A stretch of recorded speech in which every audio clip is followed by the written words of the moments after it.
Rebuilding and recovering. How one town hopes to prevent even more heartache after a deadly tornado. I just can't in good conscience imagine taking people after they've been through this much. It's quiet in Brookport, Illinois tonight as a curfew is once again in effect for the tornado-devastated town. But things will be much busier once the sun rises in the morning. That's because for the first time since Sunday's storms, volunteers from outside Brookport will be helping with the monumental task of cleaning up. We learned today the storm damaged at least 48 homes, many of which were destroyed. In preparation for the relief efforts, the Red Cross started its assessments of the damage with this morning's drive-by surveys. Tomorrow, they'll go door to door to find out what each family needs to rebuild. If you want to volunteer in Brookport tomorrow, you're asked to meet at the old Wpsd truck stop on US 45 at 8:30 in the morning. Now, that's on the Brookport side of the I-24 interchange. You need to dress accordingly for working outside, so bring your own work gloves, tools, as well as food and water. City leaders are hoping to see a lot of volunteers show up in the morning, but they want to make sure everyone is there for the right reasons. Illinois Attorney General Lisa Madigan today urged people in damaged towns across the state to be on the lookout for home repair con artists. That's because scammers often follow the media coverage of disasters and then move in to try to take advantage. Local 6's Elizabeth Fields joins us live from Brookport tonight. Elizabeth, the concern is more about contractors coming in from out of town, correct?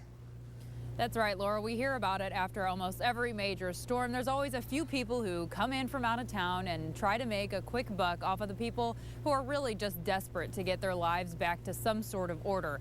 But as a council member told me this evening that all you have to do is look around to see that a lot of people here don't have much more to lose. The people in Brookport have had 2 full days to come to terms with the extensive damage that surrounds them. 10% of our homes unlivable right now. While still overwhelming for storm victim Larry Call, as a city council member, he knows people need to start the rebuilding process. He says hopefully the volunteers will be able to jumpstart that. These people are working with their hearts, okay? There will be plenty of work for contractors to do. And plenty of contractors will come from miles around. It can draw people in here that are looking to take advantage of desperation. David Black from construction company Ray Black & Son says there are some easy steps to avoid a construction con. Ask for references and check them. Ask for estimates from the contractors before they start any work, and do not prepay for any work. Call says contractors will need to go to City Hall or the county clerk's office first to get a proper permit. That should be presented to every property owner before that property owner contracts for any work to be done. Call says it's the least legitimate contractors can do to ease the minds of the people who've lost so much. We just don't need people to be taken after all this.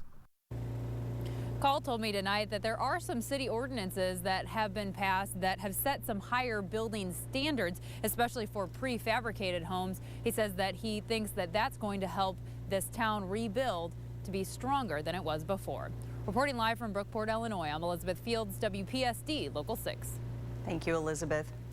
Other things to keep in mind if you are confronted by a contractor: never leave them at your house unattended, and be prepared to wait a few days for their services. The best contractors are usually the busiest. Donated goods have been traveling across the river from Kentucky to Brookport by the truckload. There are storage facilities stocked full of clothes, cleaning supplies, water, and other things the tornado victims will need as they recover from the devastation. The response has been so strong, people working on the ground in Brookport say they haven't had time to sort through it all. As Local 6's Brianna Connor explains, they're asking people to hold off on donating items for now until they figure out a better idea of what they still need. Diapers and water, racks of clothes, and buckets of soup. We love helping our community. People have been sending supplies to Brookport tornado victims since Sunday. Actually, I'll secure. It is fantastic that you know, across the border in Kentucky we can have so much response from the Paducah area. Joe Navarcall with Mount Sterling Church is working with Texas Roadhouse to provide 3 hot meals a day. It's going out about as fast as we're putting it on the table. Though the hot soup supply doesn't last long, Massac County Information Officer David Searby says plenty of other items are piling up. We're requesting that all donations basically stop at this point due to the fact that we have almost too much stuff right now.